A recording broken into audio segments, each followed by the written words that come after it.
దేవుని పరిశుద్ధ బైబిల్ గ్రంథములో నుండి మత్తయి రాసిన సువార్త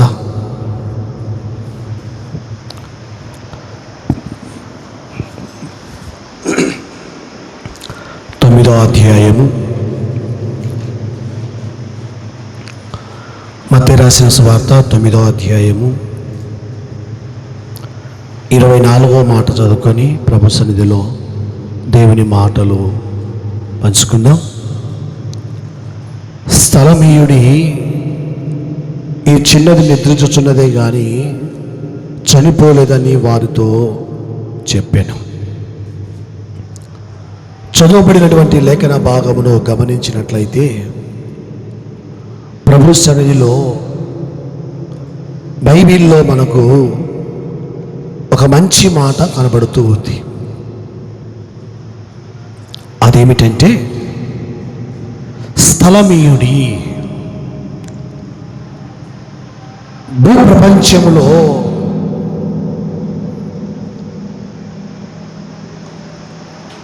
ప్రతి పక్షికి, ప్రతి జీవికి, ఆఖరకు భిక్షగాలకు కూడా భూమి మీద స్థలం ఉంది. కానీ తల వాల్చుకోవడానికి యేసుక్రీస్తు ప్రభుల వారికి లేదు. ఆయన పుట్టినప్పుడు కూడా సత్రములో స్థలము లేదని ఎక్కడ పరుండబెట్టారు యేసు ప్రభుల వారిని? పశువుల తొట్టిలో, పశువుల పాకలో పండెట్టారు. సత్రములో స్థలము లేదంట. సత్రములు ఎవరుంటారు? రాజులు ఉంటారా? చక్రవర్తులు ఉంటారా? గొప్పోళ్ళు ఉంటారా? ధనవంతులు ఉంటారా? అధికారులు ఉంటారా? భూరాజులు ఉంటారా? ఎవరుంటారు? సత్రములో సాధులు ఉంటారు. సాధులు ఉన్నటువంటి ఆ సత్రంలో కూడా యేసుక్రీస్తు ప్రభుల వారికి స్థలం లేదంట. ఎంత కావాలి యేసు ప్రభుల వారికి పుట్టినప్పుడు స్థలం? మనకైతే 6 అడుగులు కావాలి పనుకుంటే.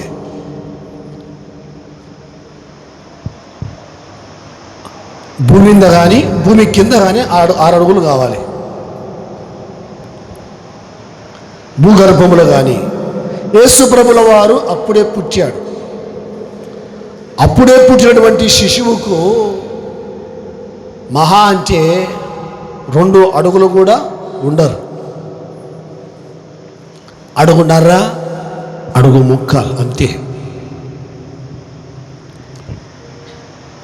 అయినప్పటికీ యేసుక్రీస్తు ప్రభుల వారికి సత్రంలో స్థలం ఇవ్వలే. స్థలం ఉండదు. ఇప్పుడు ఫ్రీ బస్సు కాబట్టి ఫ్రీ బస్సులో మొగళ్ళకు స్థలమే ఉండదు కదా. నేను ఎప్పుడైనా ఈ షెడ్యూల్ ఎక్కుదామని ఆలోచన చేస్తా. బస్సులో అసలు స్థలమే ఉండదు.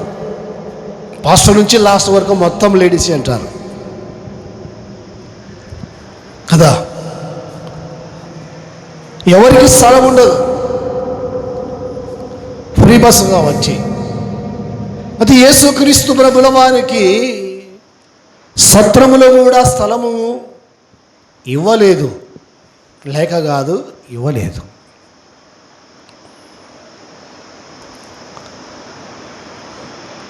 అందుకే యేసు ప్రభు అంటున్నాడు, స్థలం ఇయ్యండి,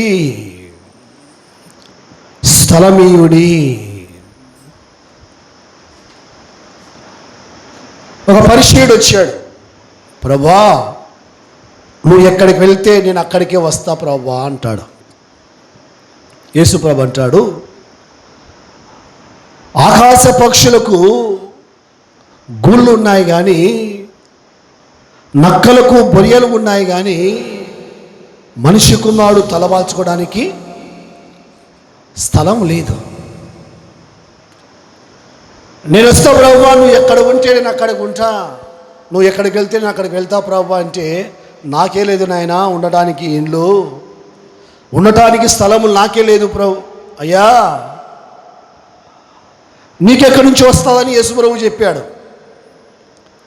అందుకే యేసు ప్రభు కూడా ఇదిగో నేను తలుపు దగ్గర నిలబడి ఉన్నాను, నిలబడి తలుపు తట్టుచు ఉన్నాను, ఎవడైనను నా స్వరము విని తలుపు తీసినట్లయితే అతడు నాతో, నేను అతనితో కలిసి భోజనం చేస్తారు. హల్లెలూయా.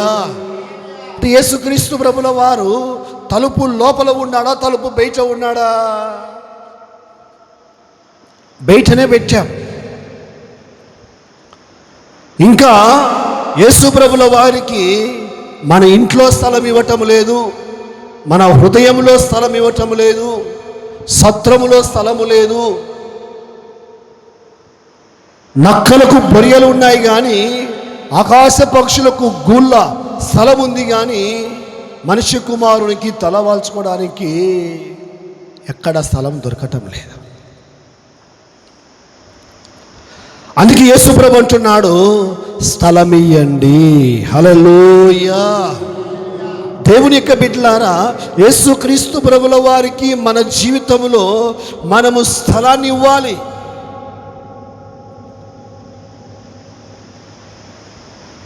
చాలామంది ఇల్లు కట్టుకునేటప్పుడు యేసు ప్రభుకి ఏమో గూడు కడతారు, ఇది దేవుని గూడు అని. ఆ గూట్లో బైబిలు, యేసు ప్రభు ఫోటో, మరియమ్మ ఫోటో, ఆ ఫోటోకు పూలదండలు, క్యాండిల్స్, అగరబత్తులు. ఇప్పుడు కాదు, ఒకప్పుడు చాలామంది, ఇప్పుడు కూడా ఉన్నారు కొందరు. ఇంతమంది ఉన్నాం కదా మనము. ఆయనకు ఒక గదిన మనం కట్టామా? మనకే ఉంటాయి వంటగది, బెడ్రూము, హాలు ఉంటుంది. ఇది దేవుని గది, ఇది దేవుని ఇల్లు. మనం కట్టామా ఎప్పుడైనా? బైబిల్లో ఒక తల్లి కట్టింది ఏలియాకు. తన ఇంటికి దైవజనుడు తరచుగా వచ్చి వెళుతూ ఉంటే, దేవుడు ప్రేమించి గర్భాన్ని కడితే, నా ఇంటికి వచ్చిన దైవజనునికి ఒక ఇల్లు కావాలి, ఒక రూము కావాలని తన ఇంటి మీద చక్కటి ఒక గది కట్టింది. హల్లెలూయా. ఎవరు ఉండటానికి? వాళ్ళు ఉండటానికా, దైవజనుడు ఉండటానికా? చెప్పండి, ఎవరు ఉండటానికండి? యేసు ప్రభు ఉండటానికి. యేసు ప్రభుల వారికి మనము ఉండటానికి స్థలం ఇవ్వటం లేదు. గెరాసెల దేశంలో 2000 దయ్యాలు పట్టి యవనస్తుడు ఊరిలో ఉండకుండా ఊరు బయట సమాధులలో నివాసం చేసేటప్పుడు యేసు ప్రభు వచ్చి ఆ యవనస్తుల్లో ఉన్నటువంటి 2000 దయ్యాలు వెళ్ళగొడతాడు. వాళ్ళు వచ్చి ఆ దయ్యాలు వెళ్ళిపోయిన తర్వాత ఆ దయ్యాలు పందుల గుంపులోకి వెళ్ళి ఆ పందులు నీటిలో పడి ఊపిరి ఆడక చనిపోయినప్పుడు పందులు నష్టం చేశాయని, పందుల వలన వాళ్ళకు లాభం లేదని, పందులు చచ్చిపోయాయని యేసుప్రభు అంటున్నారు, నువ్వు మా ఇంటికి రావాకు, మా ఊరికి రావాకు, మా ఊరు నుంచి వెళ్ళిపో. వాళ్ళ ఊరిలో ఉన్నటువంటి ఒక యవనస్తుడు దయ్యాలు పట్టి దయ్యాల చేత పీడింపబడుతూ ఉన్నటువంటి యవనస్తుని యేసుప్రభు ఏం చేశాడు? బాగు చేశాడు. వీళ్ళకి బాగు చేసేటువంటి యేసుప్రభు వద్దంట, పందులు కావాలంట. అయితే సమరియా ప్రాంతములో సమరయులు యేసుక్రీస్తు ప్రభుల వారు సుకారను బావి దగ్గరికి వచ్చి సమరయ స్త్రీకి సువార్తను చెప్పి ఆమె ప్రభుని నమ్ముకొని నా గురించి, నా జీవిత చరిత్ర గురించి చెప్పినవాడు ఈయన నిజముగా క్రీస్తు కాడా అని చెప్పినప్పుడు ఊరిలో ఉన్న వారందరూ కూడా యేసు ప్రభు దగ్గరికి వచ్చి యేసు ప్రభు సువార్తను విని యేసు ప్రభును వాళ్ళ ఊరిలో 2 దినాలు యేసు ప్రభును వాళ్ళతో ఉంచుకున్నారు. హల్లెలూయా. గెరాసిన దేశంలో ఉన్నటువంటి వాళ్ళు ఏమంటున్నారు? మా ఊరు నుండి వెళ్ళిపో. సమరయులు ఏమంటున్నారు? సమరయులు అనగా పాపులు. సమరస్త్రీ అదే అంటారు కదా యేసు ప్రభుతో, మీరు యూదులు, మేము సమరయులం, మీరు పరిశుద్ధులు, మేము పాపులం, మేము ఎన్నిక లేని వారము, మీరు బలమైన జనాంగం.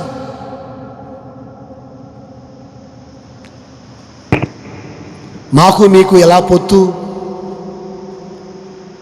మాతో మీరు మాట్లాడకూడదు, మేము మీతో మాట్లాడకూడదు. మా నీళ్లు మీరు తాగకూడదు, మీ నీళ్లు మేము తాగకూడదు. మా ఫుడ్ మీరు తినకూడదు, మీ ఫుడ్ మేము తినకూడదు. మా ఇంట్లోకి మీరు రాకూడదు, మీ ఇంట్లోకి మేము రాకూడదు. మీరు వేరు, మేము వేరు. మీరు యూదులు, మేము సమరయులం. అలాంటి ఎన్నిక లేని వారు, కడజాతి వారు, పాపులు, విసర్జించబడిన వారు, తృణీకరించబడిన వారు యేసు ప్రేమను ఎరిగి యేసు క్రీస్తు ప్రభుల వారిని గుర్తించి ఆయన కృపను తెలుసుకొని ఆయన ప్రేమను నిజంగా రుచి చూచి తెలుసుకొని అంటున్నారు, అయ్యా నీవు మా ఊర్లో ఇంకా 2 దినాలు ఉండండి. హల్లెలూయా. యేసు ప్రభువును పిలిచేవాళ్ళు ఉన్నారా? త్రోసివేసే వాళ్ళు ఉన్నారా? యేసు ప్రభుల వారికి ఇచ్చేవాళ్ళు ఉన్నారా? యేసు ప్రభు దగ్గర లాక్కుండే వాళ్ళు ఉన్నారా? చెప్పండి. ఒక అమ్మాయి నాకు ఫోన్ చేసింది, అన్నా ప్రార్థన చేయండి అన్న, పెళ్ళి కావాలని ఫోన్ చేసింది. ఎందుకు చేయాలా ప్రార్థన అని చెప్పిన. అదేంటన్నా, మీరు ఉండేది ప్రార్థన చేయడానికే కదా, పెళ్ళి కావాలని ప్రార్థన చేయొచ్చు కదా అంటుంది.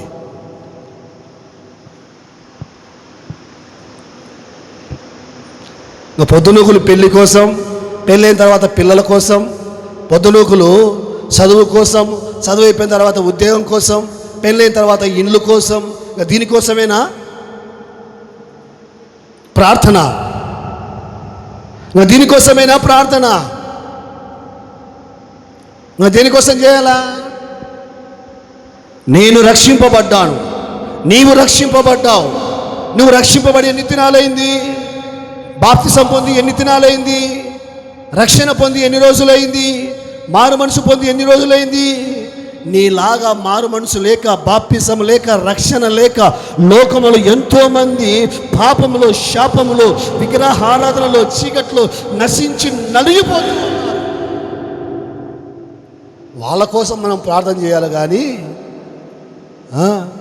ప్రభుని నమ్ముకొని 10 ఏళ్ళు ఏంటి అది పొద్దునూకులు ఈ వారమే కుటుంబం కోసం, పిల్లల కోసం, సంసారం కోసం, ఆరోగ్యం కోసం, చదువుల కోసం, ఉద్యోగాల కోసం, స్థలాల కోసం, పెళ్ళిళ్ళ కోసం, ఇండ్ల కోసం, బంగారు కోసం. ఇదే బిడ్డడు సిండ్రోప్ సైలెంట్ అన్నాడు. అంటే చేయకూడదా? అంటే చేయొచ్చు. ఎప్పుడు ఇన్నేనాగా, ఎప్పుడు ప్రభువును అయ్యా ఇంతేనా మనము ప్రభు కాడికి వచ్చి ఎప్పుడు యేసయ్యను అడిగే వాళ్ళమే ఉండాలా? యేసు ప్రభుకు మనం ఏమన్నా ఇవ్వాలి కదా. ఇవ్వాలా వద్దా? ఇవ్వాలా వద్దా? ఏమి ఇవ్వాలి? ఆస్తులు కాదు చెప్పేది, నేను ఆత్మలను ఇవ్వాలి యేసు ప్రభువుకు. చప్పట్లు కొట్టండి గట్టిగా, హల్లెలూయా. యేసు ప్రభుకు మనము ఆత్మలను సంపాదించి యేసు ప్రభుల వారి 2వ రాకడకు నీవు నేను సిద్ధపరచాలి.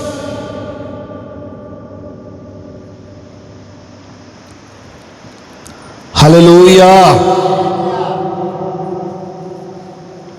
ఎంతోమంది లోకము శాశ్వతమని, డబ్బు శాశ్వతమని, కులము శాశ్వతమని, మతము శాశ్వతమని, లోకము శాశ్వతమని, లోకములో పాపములో సంసారములో పడిపోయి ఆ సంసారమనే ఉచ్చులో పడిపోయి బయటికి రాలేకుంటున్నారు. వాళ్ళ కోసం మనము అనుదినము దేవుని సన్నిధిలో ప్రార్థించే వారిగా ఉండాలి. హల్లెలూయా. అది కొంత రక్షణ పొంది, బాప్తిసం పొంది 10 ఏళ్ళు ఏంటది, 20 ఏళ్ళు ఏంటది, నా కోసం ప్రార్థన చేయి, నా కోసం ప్రార్థన చేయి, నా కోసం ప్రార్థన చేయి, నా కోసం ప్రార్థన చేయి. నువ్వు ఎప్పుడు చేస్తావు ప్రార్థన? చేయాలా వద్దా? నువ్వు ఎప్పుడు ప్రార్థన చేస్తావు? నువ్వు ఎప్పుడు దేవుని కొరకు ఆత్మను సంపాదిస్తావు? నువ్వు ఎప్పుడు ప్రార్థన చేస్తే రోగులు బాగుపడతారు? నువ్వు ఎప్పుడు ప్రార్థన చేస్తే రోగులు స్వస్థ పొందుకుంటారు? నువ్వు ఎప్పుడు ప్రార్థన చేస్తే పాపులు రక్షింపబడతారు? దేవుని బిడ్డలారా, అందుకే యేసుప్రభు అంటున్నాడు, మీ హృదయములో నాకు స్థలం ఇవ్వండి. హల్లెలూయా, హల్లెలూయా. ఇది స్వార్థం అండి. ఎప్పుడు యేసుప్రభు దగ్గరికి వచ్చి నాకు అది కావాలా, ఇది కావాలా, అది దయచేయి, ఇది దయచేయి. ప్రభువా, రోగముతో ఉండా, దరిద్రముతో ఉండా, పేదరికముతో ఉండా, అనారోగ్యముతో ఉండా, అది కావాలి ప్రభా, ఇది కావాలి ప్రభా అని ఎప్పుడు మన వైపే కదా ఆలోచించాల్సింది. దేవుని వైపు కూడా ఆలోచన చేయాలి. ఎప్పుడు మనమే కదా అడగాల్సింది. మనం కూడా దేవునికి ఏదైనా మనం ఇవ్వాలి. హల్లెలూయా. ఒక అన్న నాకు ఫోన్ చేశాడు, అన్న పాపకు పలానా చోట్ల సీట్ వచ్చింది, ఆదివారం అన్నం పెడతానా అన్నాడు. ఆదివారం రోజు అన్నం పెడతానా అన్నాడు. నేను వద్దులేనైనా అన్నము, 2 ఆరాలు పెడుతున్నాం కదా, మందిరంలో అన్నం ఏం వద్దులే, ఆదివారం ఎట్లా మేము సిద్ధపరుస్తున్నాములే కలిగిన దాంట్లోనే, నీకు అంతగా అన్నం పెట్టే బదులు మందిరంలోకి ఏదైనా ఒక వస్తువు పట్టుకొని రా. నిన్న వారం కాక అటుపోయిన వారం చెప్పాను. ఏమని చెప్పానంటే, ప్రతి బర్త్డేకు మీరు మందిరంలోకి ఒక వస్తువు పట్టుకోరండి అని చెప్పానా లేదా? నిన్ననే బర్త్డే జరిగింది, ఒక పిల్లోంది. వాళ్ళు మందిరంలోకి ఉదయాన్నే వచ్చి కొత్త సాప తీసుకొని వచ్చారు. హల్లెలూయా, బ్లెస్సింగ్, ఆశీర్వాదం అంతే. ఏదో ఒకటి దేవుని మందిరంలో ఎవరో ఒక పేరు మీద, బిడ్డ పేరు మీదనో, కొడుకు పేరు మీదనో, లేకుంటే వాళ్ళ పుట్టినరోజు, లేకపోతే వాళ్ళు పాస్ అయినప్పుడు, లేకపోతే మీ పెళ్లి రోజు, ఏం చేయాలి? మనము దేవునికి ఇవ్వాలి. మనకు కలిగిన దాంట్లో మనం ఇవ్వాలి. దేవుడు మనకి ఇస్తున్నాడా ఇవ్వలేదా అని తీసుకుంటున్నామా లేదా? ఏమి ఇచ్చినా మనం దేవునికి? వారం అంతా పనిచేసే దేవుడు ఎంత ఇచ్చాడు మనకు? చెప్పరా వేసు? వారం అంతా పనిచేసే దేవుడు మనకి ఎంత ఇచ్చినాడు? మీరు పడుకోవటం లేదా? పోతున్నారు కదా, ఎంత వచ్చేది పట్టుబడి? 1000 రూపాయలు వచ్చాదా? 1000 రూపాయలు సార్లే, 1000 రూపాయలు అనుకుందాంలే, 2000 వద్దులే, 1000 రూపాయలు అనుకోండి. మందిరానికి వచ్చి ఎంత తెచ్చానా మనం కానుక? వారం పట్టుబడి 1000 రూపాయలు వచ్చి మందిరానికి ఎంత తెచ్చానా మనం కానుక? ఎంత ఇచ్చానా మనం దేవునికి? ఒక 100 రూపాయలని వేయాలి కదా. 1000 దశమాగం ఎంత? 100 రూపాయలే కదా. 100 రూపాయలు లేదు, 50 రూపాయలు లేదు, 10, 20 రూపాయల కాగితము. అందరు కాదులేండి, కొందరు ఉంటారు స్వార్థప్రియులు. డబ్బులలో తీసుకొని పిరువాలు పెట్టుకొని మందిరానికి వచ్చేటప్పుడు 10 రూపాయల కాగితము, 20 రూపాయల కాగితము, హాస్పిటల్కి వచ్చేటప్పుడు పోవచ్చు కదా 10 రూపాయల కాగితం తీసుకొని, డాక్టర్ ఫీజు ఇదో నా దగ్గర 10 రూపాయలు తీసుకొని అంటావా? ఏమ్మా అంటావా? బీరువాలో ఉన్న, లోపల బీరువాలో ఉన్న అన్ని 500 కాగితాలు తీసుకొని, ఎందుకైనా మంచిది, అంత దూరం వెళ్తున్నాము, మళ్ళా సరిపోదని ఆ చెవులు కొంచెం, ఈ చెవులు కొంచెం తీసుకొని, మీరు చేసినారో లేదో తెలియదు, నేను చేసిన. మా నాయన ఒకరోజు ఊర్లో ఉన్న వాళ్ళతో కొట్లాడి శనగల మాతలు తిన్నాడు. నేను ఆ రోజు రాత్రి అక్కడే అనుకున్నా, ఆయన అదృష్టమేమో. రాత్రి సాయంత్రం కొట్లాడితే రాత్రి ఆనే అనుకున్నా, మా అమ్మ ఉండు నాయన ఎక్క రాత్రి అంటే ఉన్నా. తెల్లవారింది, నిద్రలోంచి నేను లేచినా లేదో తెలియదు. 3 గదులు ఉంటాయి మాకు వరుసగా, ఒకటి సోఫా, 2 రూములు ఉంటాయి. లోపల రూములకు పోయి శనగలు దంచుకొని నీళ్ళలో పోసుకొని తాగి బయటకు వచ్చి, నేను శనగ మందులు తిన్నా అంటున్నాను. నాకు బయటకు వచ్చి, నీ మంచేసరా బైక్ వేసుకపోయింది. అప్పుడే జొన్న పంట వేసినాడు ఊర్లో. చర్చి పొలం, ఒక 10 ఎకరాల పొలం ఉండే. వేలం పాట వేశారు. 1,20,000 వేలం పాట వాడాడు. తీసుకున్నాడు. జొన్న పంట వేసినాడు. మొత్తం పెట్టుబడి ఎంత పెట్టాడో తెలియదు కానీ 70,000 వచ్చింది మొత్తం. అన్నీ అమ్ముతే, జొన్నలు అమ్ముతే 70,000 వచ్చింది. గుత్త 120,000. నీళ్లు కట్టడానికి, కుందు నదిలో నుంచి రోడ్డు మీదకి నీళ్లు కట్టడానికి పైపులు, వాళ్ళకు భోజనాలు, వాళ్ళకు టిఫిన్లు, వాళ్ళకు సారా తాగితే సారాయి, నీళ్ళ మందు, నేల మందు అన్నీ పెడితే సుమారుగా ఏంటది అయినదా? సరే ఏమన్నా కానీ ఆ 70,000 తీసుకొని వచ్చి బీరువాలో పెట్టాడు. నన్నే అమ్మమంటే గోడౌన్లు అమ్మిన, తీసుకుపోయి డబ్బులు పెడితే బీరువాలో పెట్టాడు. శనగ మందు తాగుతానే నేను వెంబడి ఏం ఆలోచన చేయకుండా బీరువా ఓపెన్ చేసి, ఇంకా లోపల బీరువా ఓపెన్ చేసి ఆ బీరువాలో ఉన్న డబ్బులల్లా ఈ జోవులో కొన్ని కట్టలు, ఈ జోవులో కొన్ని కట్టలు తీసుకొని కోయిలకుంట్లకు వచ్చా. ఇక్కడ చూపించి ఇక్కడ బాగా కాదు, నంద్యాలకు కర్నూలుకు అని చెప్పా. మళ్ళీ నంద్యాలకు వస్తే మళ్ళీ కర్నూలుకు కొమ్మంటారేమో అని డైరెక్ట్గా కర్నూలుకు పరిగెత్తాం. కర్నూలుకు పరిగెత్తే హాస్పిటల్ 5 ఎకరాలు ఉంది. ఎకరా కాదు, 5 ఎకరాల పొలం, సుంకేశ్వర రోడ్డు ఎక్కడది. మొత్తానికి ఎంతో ఖర్చు అయింది. దేవుని కృపను బట్టి బ్రతికి బయటికి వచ్చాడు. హల్లెలూయా, హల్లెలూయా. ఎందుకు నేను ఈ మాటలు చెప్తున్నాను? హాస్పిటల్కి వెళ్ళేటప్పుడు, ఇంకా ఎక్కడికైనా వెళ్ళేటప్పుడు వేల రూపాయలు తీసుకొని వెళ్తాము. కానీ మందిరానికి కాడికి వచ్చేసరికి కొందరు, అందరి గురించి చెప్పడం లేదు, కొందరు ఏమిస్తున్నా మనము దేవునికి? మన సమయాన్ని ఇస్తున్నామా? మన ధనాన్ని ఇస్తున్నామా? మన ఆస్తిని ఇస్తున్నామా? మన ఇంట్లో స్థలాన్ని ఇస్తున్నామా? మన ఇంటిలో ఏదైనా ఒక ఇల్లు కట్టామా దేవుని కోసం? ఏం లేదు. చిన్నప్పుడు బొగ్గులు వేసుకోవడానికి గుళ్ళు కట్టుకునేవాళ్ళు. ఇది బొగ్గుల గూడు అని, దాని పేరే బొగ్గుల గూడు. ఆ వాళ్ళ గుమ్మానికి ఈ వాళ్ళ గుమ్మానికి చిన్న గుడి కట్టుకునేవాళ్ళు. ఆ బొగ్గుల గుట్లో తాళం చేయి పెట్టినాను, బొగ్గుల కింద తీసుకొని, అవునా కదా? దాని పేరే బొగ్గుల గూడు. బొగ్గులు పెట్టడానికి గూడు, దేవుని బొమ్మ పెట్టడానికి గూడు, మనం ఉండటానికి మాత్రం కదా.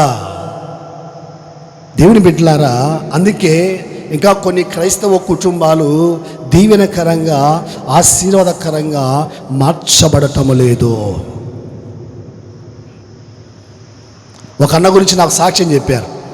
అన్నా, ఆయన బాగా ఇల్లు కట్టుకున్నాడు, బెడ్రూము, వంట రూము, హాలు అన్నీ కట్టుకున్నాడన్నా. ఇంటిపైన ఇంకొక ఇల్లు కూడా కట్టుకున్నాడన్నా. ఎందుకు కట్టుకున్నాడబ్బా అని మేము అనుకునే వాళ్ళము. తెల్లవారుజామునే 4 గంటలకు లేచి ప్రతిరోజు ఆ గదిలో కూర్చొని మోకరించి ప్రార్థన చేస్తూ ఉంటే చుట్టుపక్కల 4 ఇండ్లకు ఆ ప్రార్థన, ఆ పాటలు, ఆరాధన వినపడుతూ ఉంటుందంట. హల్లెలూయా. ఎందుకు కట్టుకున్నావన్నా ఇంటిపైన ఒక ఇల్లు అంటే? ఆయన అన్నాడంట, నేను ప్రార్థన చేసుకోవడానికి, దేవునితో నేను గడపడానికి, దేవుని కోసం, నా కోసం నేను నా ఇంటిపైన ఒక ఇల్లు కట్టుకున్నాను, చిన్న గది. హల్లెలూయా. దేవుని బిడ్డలారా, బైబిల్లో సునేమిరాలు అన్నటువంటి ఆమె కూడా ఆమె ఇంటి దగ్గరికి ఏలియా గారు తరచుగా వెళుతూ ఉన్నారు. సంతానం లేకపోతే సంతానం కలిగింది. సంతానం కలిగిందని ఇంటిపైన ఒక ఇల్లు కట్టింది. కొద్ది రోజుల తర్వాత ఏం జరిగిందంటే, తన కొడుకు యవనస్తుడైన తర్వాత చనిపోతాడు. ఏలియా పైన ఉన్నాడు. దైవజనుడి దగ్గరికి వచ్చింది. దైవజనుడా, నువ్వు నా ఇంటికి వచ్చావు, బాగానే ఉంది. భోజనం చేశావు, బాగానే ఉంది. బస చేశావు, బాగానే ఉంది. సంతానం నేను ఏమని అడిగానా?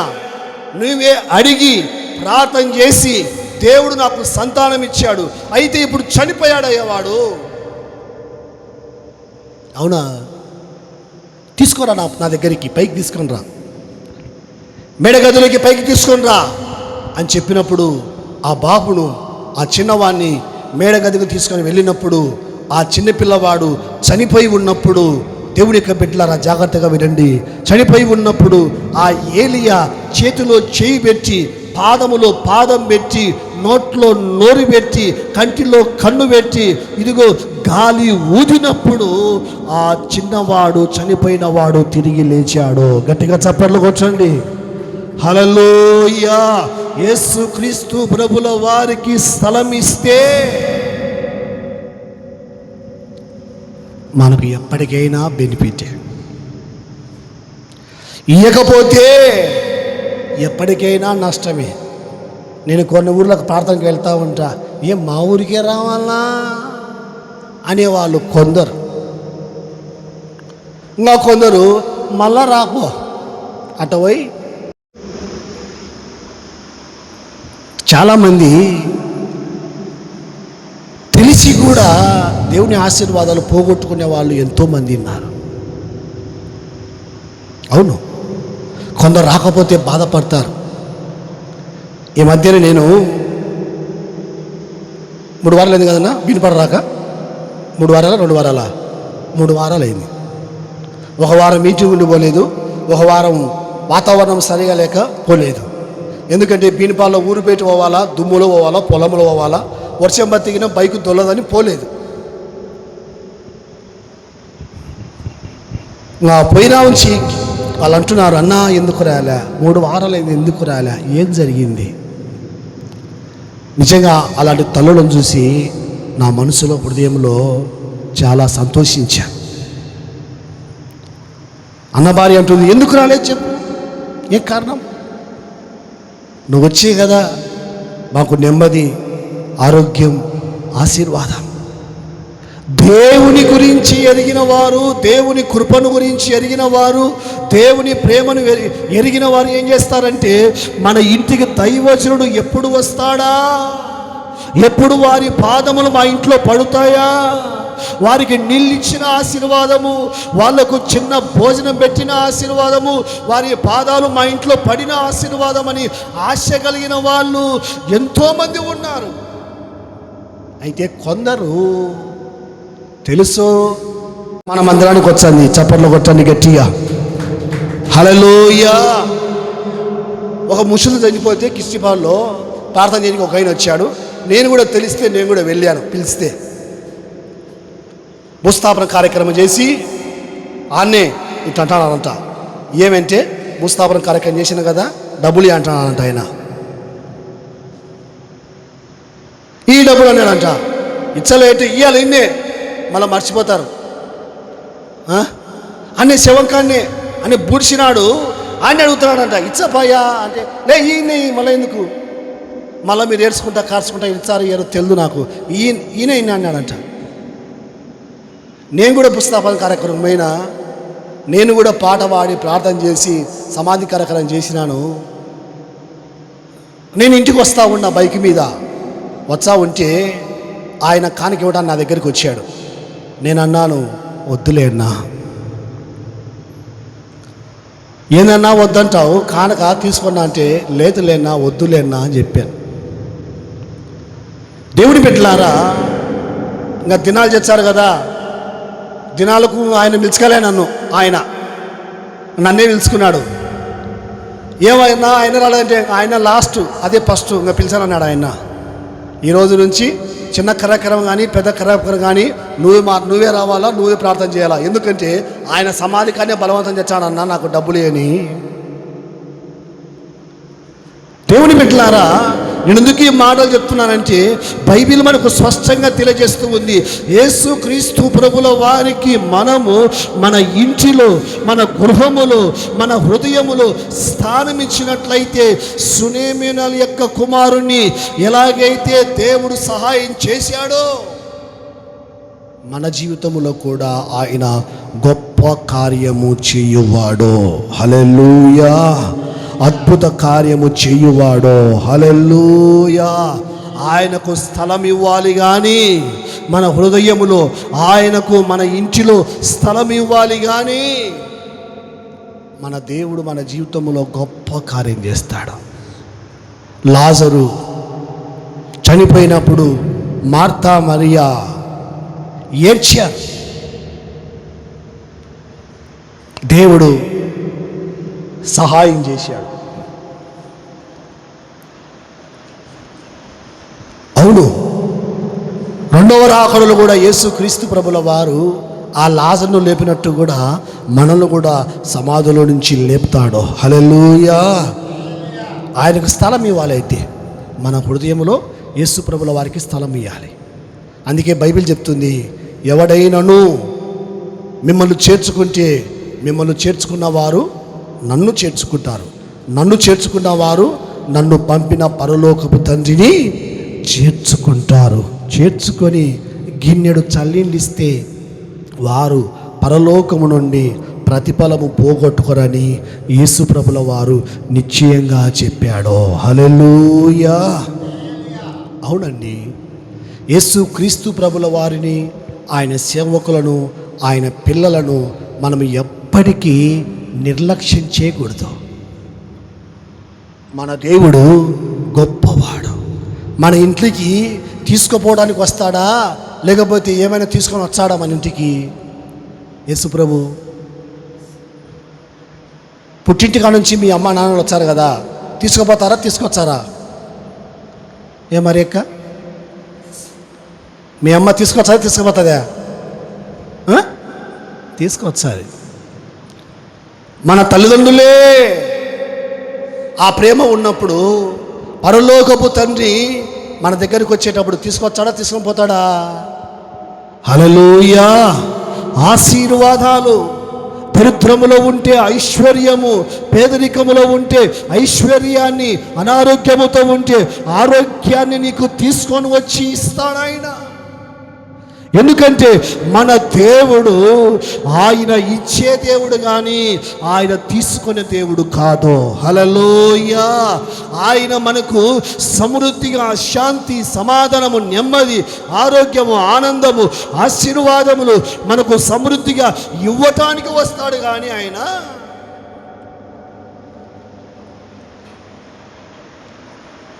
తీసుకొని రావడానికి రాడాయన, తీసుకుపోవడానికి రాడాయన. ఆయన ఇచ్చేవాడు. ఎందుకు స్థలం ఏమంటున్నాడు? దేవుని బిడ్డలారా, పశుల పాక లాంటి మన జీవితం, సత్రము లాంటి మన జీవితం, దుర్వాసనతో, చెడుతో, పాపముతో ఉన్నటువంటి మన జీవితాన్ని యేసుక్రీస్తు ప్రభుల వారు సరిచేయటానికి, చక్కబెట్టడానికి, సరిదిద్దడానికి, పరిశుద్ధపరచడానికి, శుద్ధి చేయటానికి, నెమ్మది, శాంతి, సమాధానము మనందరికీ ప్రసాదించడానికి యేసుక్రీస్తు ప్రభుల వారు మన ఇంటిలో ఆయన స్థలం అడుగుతున్నాడు. హల్లెలూయా. యేసు క్రీస్తు ప్రభుల వారికి మన గుండెల్లో ఆయనకు ఒక గుడి నిర్మించాలి. హల్లెలూయా. యేసు ప్రభు అదే అడిగాడు కదా, నా కుమారుడా నీ హృదయమును నాకిమ్ము అని అడిగాడు. ఎందుకు? యేసుప్రభుల వారు మన హృదయం అనే దేవాలయములో ఆయన నివాసం చేయటానికి. హల్లెలూయా. మీరు దేవుని యొక్క ఆలయమై ఉన్నారు. హల్లెలూయా. మనం ఎవరమండి? ఇది కాదు దేవుని ఆలయం, ఇది కాదు, ఇది కేవలము సమాజ మందిరం. నిజమైన దేవుని ఆలయము ఏంటి అంటే మనమే. హల్లెలూయా.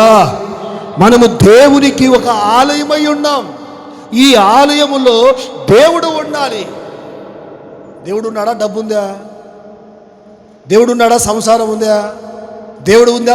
దేవుడు ఉన్నాడా? బంగారు ఉందా? దేవుడు ఉన్నాడా? బట్టలు ఉన్నాయా? దేవుడు ఉంటే ఎప్పుడు దేవుని గురించి మాట్లాడుకుంటాం.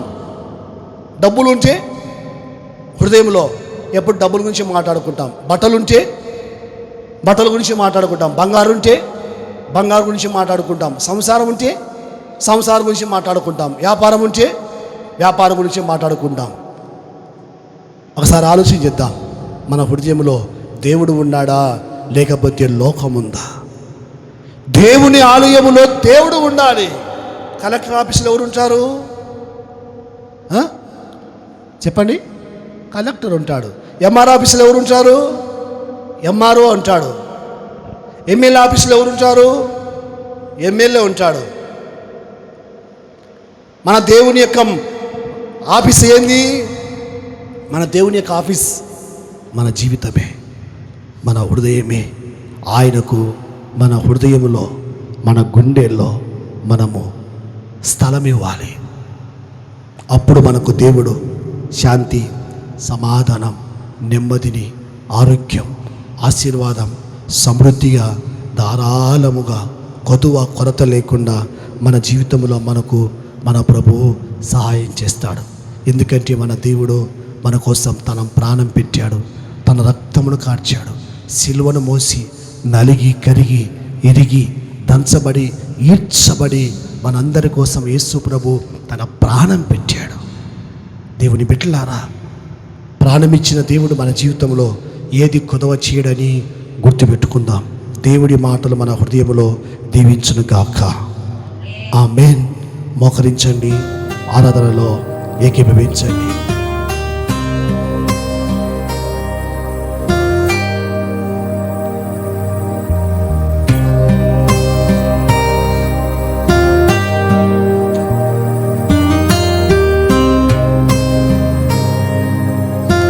చక్కగా మోకరించండి.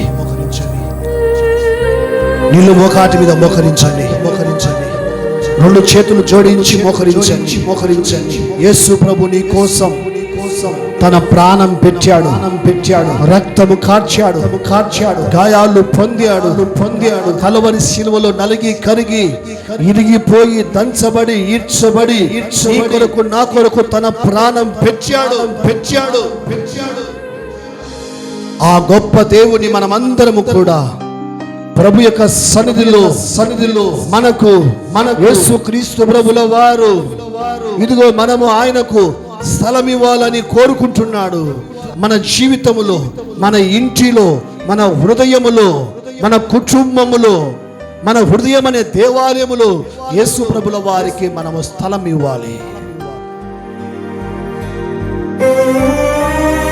ఈ సమయంలో, ఈ మధ్యాహ్న వేళలో యేసు ప్రభుల వారికి స్థలం ఇస్తావా? నీ జీవితము ధన్యకరమవుతుంది. దీవించబడతావు, ఆశీర్వదించబడతావు, అభిషేకించబడతావు, ఆత్మ చేత నింపబడతావు, పరిశుద్ధాత్మ శక్తి చేత నింపబడతావు. అశాంతి, అసమానము తొలగిపోతుంది. కరువు, కష్టము, కన్నీళ్లు తొలగిపోతాయి. వ్యాధి బాధలు తొలగిపోతాయి.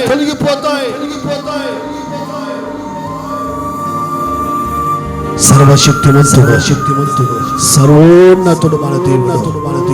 ఆ గొప్ప దేవుని మనమందరము కూడా మన ఇంట్లోకి ఆహ్వానించుదా. ఆయన పిలిస్తే మన ఇంట్లోకి వచ్చే దేవుడు, శాంతి సమాధానం ఇచ్చే దేవుడు, ఆరోగ్యం ఆనందం ఇచ్చే దేవుడు, నెమ్మదినిచ్చే దేవుడు, సంతోషాన్ని ఇచ్చే దేవుడు. చక్కగా మోకరించండి. నీళ్ళు మోకాటి మీద మోకరించండి.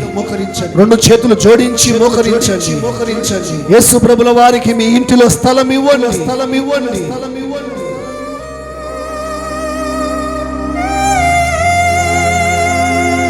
శాశ్వతమైన ప్రేమతో మిమ్మల్ని ప్రేమిస్తూ విడువక మాయడలా కృప చూపుచున్న మా ప్రియ పరలోకపు తండ్రి, మీ ప్రియ కుమారుడు, మా రక్షకుడు, మా విమోచకుడైన యేసు క్రీస్తు ప్రభుల వారి పరిశుద్ధమైన నామములో మీ పాదములకు కోట్ల కొలది స్తోత్రాలు చెల్లిస్తున్నాం.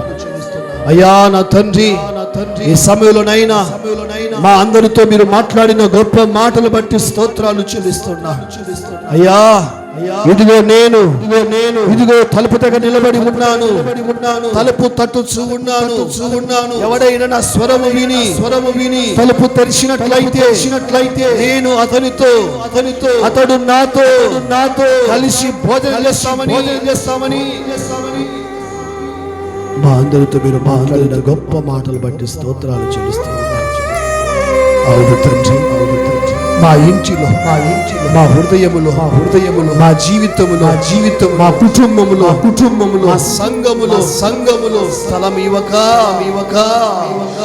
నిన్ను బయట పెట్టాము తండ్రి.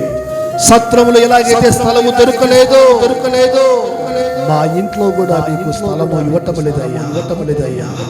దయతో క్షమించండి, మన్నించండి నాయన. స్తోత్రాలు చెల్లిస్తున్నాను.